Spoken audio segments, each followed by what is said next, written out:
ইসলামের ইতিহাসের অনেকগুলো গুরুত্বপূর্ণ অভিযান, গুরুত্বপূর্ণ যুদ্ধে তরুণদেরকে প্রিয় নবী সাল্লাল্লাহু আলাইহি ওয়াসাল্লাম নেতৃত্ব দিয়েছেন, তাদের হাতে ঝান্ডা তুলে দিয়েছেন। অনেক বড় বড় গুরুত্বপূর্ণ দায়িত্ব প্রিয় নবী সাল্লাল্লাহু আলাইহি ওয়াসাল্লাম অনেক তরুণদের হাতে দিয়েছেন। তিনি তাদেরকে এত বেশি ভালোবাসতেন। আমরা যদি কোরআন দেখি তো কোরআনে কারিমে আল্লাহ রাব্বুল আলামিন বিভিন্ন জায়গায় তরুণদের দৃষ্টান্ত উপস্থাপন করেছেন। আমি আমাদের তরুণ বন্ধুদেরকে বলতে চাই, কোরআনে কারিমের দুটি সূরা আপনারা বিশেষ করে তরুণরা, যুবকরা বারবার করে পড়বেন, বিভিন্ন অ্যাঙ্গেল থেকে বোঝার চেষ্টা করবেন। তার একটি হলো সূরা কাহাফ, আরেকটি হলো সূরা ইউসুফ।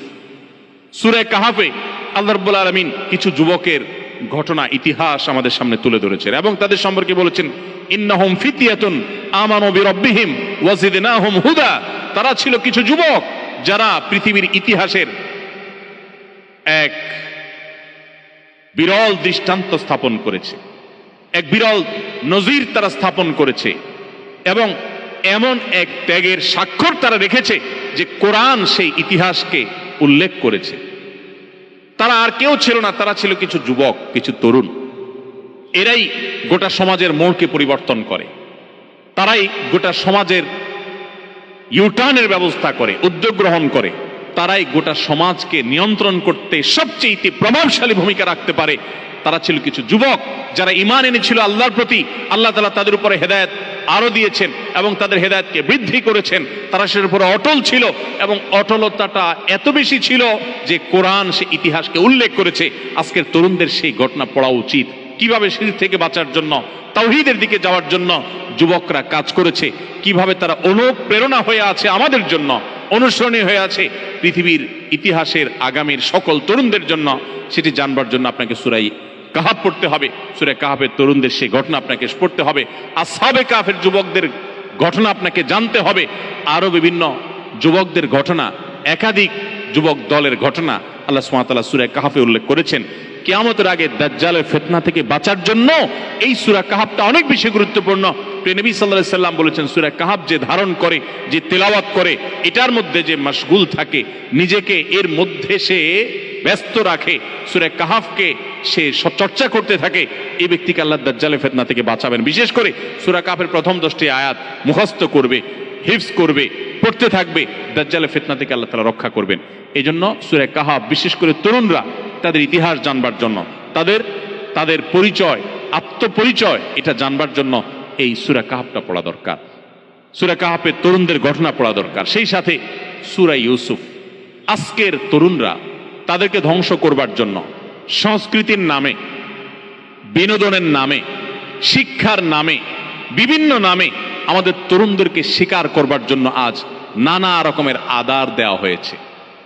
মাছ শিকার করবার জন্য বড়শির মুখে যেরকম অনেক মুখরোচক আদার দেওয়া হয়, আমার তরুণদেরকে, এদেশের মুসলিম যুবকদেরকে, তরুণীদেরকে ধ্বংস করবার জন্য শিক্ষার নামে, কখনো বিনোদনের নামে, কখনো সংস্কৃতির নামে, কখনো বিভিন্ন নামে আমাদের তরুণদেরকে নানা রকমের আদার দিয়ে শিকার করা হচ্ছে।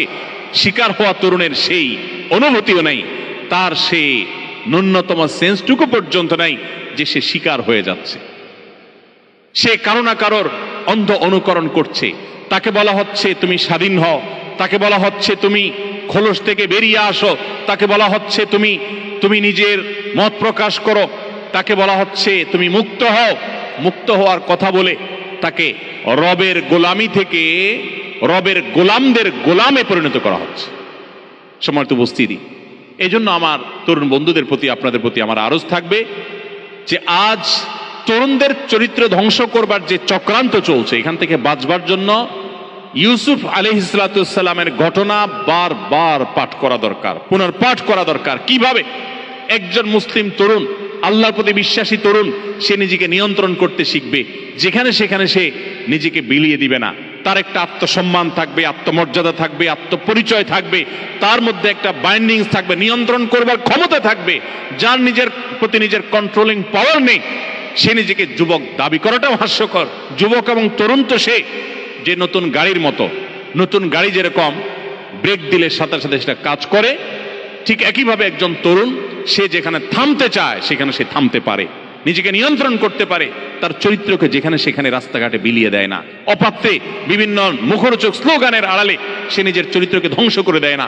আজকের তরুণদের চরিত্র এটাকে ধ্বংস করবার জন্য যত আয়োজন আছে, গোটা সমাজে চালনি দিয়ে চেকে মুসলমান তরুণদের মধ্যে সৎ চরিত্রবান তরুণ, যেই তরুণ দাঁড়িয়ে বুক টান টান করে বলতে পারবে আমার জীবনে একটি মুহূর্তের জন্য কোনো অশ্লীলতা, কোনো মন্দ বিষয়, জেনা বা জেনার আনুষঙ্গিক কোনো বিষয় আমাকে কখনো স্পর্শ করেনি, এরকম বুক টান করে বলার মতো তরুণের সংখ্যা এই সমাজে খুব কম। সময়ত ভাইরা, সেই যুবক হওয়ার জন্য আমাদেরকে সূরা কাহাফ পড়তে, সূরা ইউসুফ পড়তে হবে। কিভাবে? আল্লাহ নবী ইউসুফ আলাইহিস সালাম, তার কাছে লোভনীয় প্রস্তাব এসেছিল, কিভাবে তিনি সেই প্রস্তাবকে ডিনাই করে নিজের ঈমানের পরিচয় দিয়েছেন। সেই জন্য তাকে জেলে পর্যন্ত যেতে হয়েছে। তিনি সে বন্দী জীবনকে গ্রহণ করেছেন, নিজের চরিত্রকে বিলিয়ে দেন নাই। আর আমাদের যুবকরা, তাদেরকে কোনো প্রলোভনও দিতে হয় না, স্বেচ্ছায় তারা শয়তানের হাতে ধরা দিচ্ছে। এই যুবক গোটা পৃথিবীতে যদি ভরেও যায়, এই মুসলিম যুবক দিয়ে মুসলমানদের কল্যাণ হবে না, মুসলমানদের মুক্তি সাধন হবে না। মুসলমানদের মুক্তির জন্য এমন কিছু যুবক দরকার যারা হারামকে না বলার মতো ঈমানি পাওয়ার অর্জন করবে। আল্লাহ আমাদের সব যুবককে সে তৌফিক দান করুন। অতএব আমি যুবকদেরকে বলতে চাই যে আপনারা সর্বপ্রথম যে কাজ করবেন তা হলো কোরআন এবং হাদিসের ব্যাপক নলেজ এবং ইলম অর্জন করতে হবে আপনাকে। আপনি শুধুমাত্র শুনে শুনে মুসলমান হলে চলবে না, আপনি মুসলমানের সন্তান মুসলমান হলে চলবে না।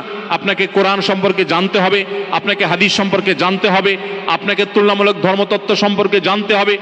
আপনাকে কূটচক্র, যে নাস্তিক এবং উগ্র নাস্তিক যারা মিস্তাব এবং মুসলমানদের প্রতি বিদ্বেষ লালন করে, এরা যে বিভিন্নভাবে, বিশেষ করে সোশ্যাল মিডিয়াতে, বিভিন্ন ব্লগে, বিভিন্ন জায়গায়, বিভিন্ন প্ল্যাটফর্মে তারা যে ইসলামের বিষয়ে আপনাকে সন্দেহ প্রবণ করে তুলবার জন্য নানা রকমের তারা ফাঁদ পেতে রেখেছে, সেগুলোর বিরুদ্ধে সোচ্চার হওয়ার জন্য আপনাকে জ্ঞান অর্জন করতে হবে।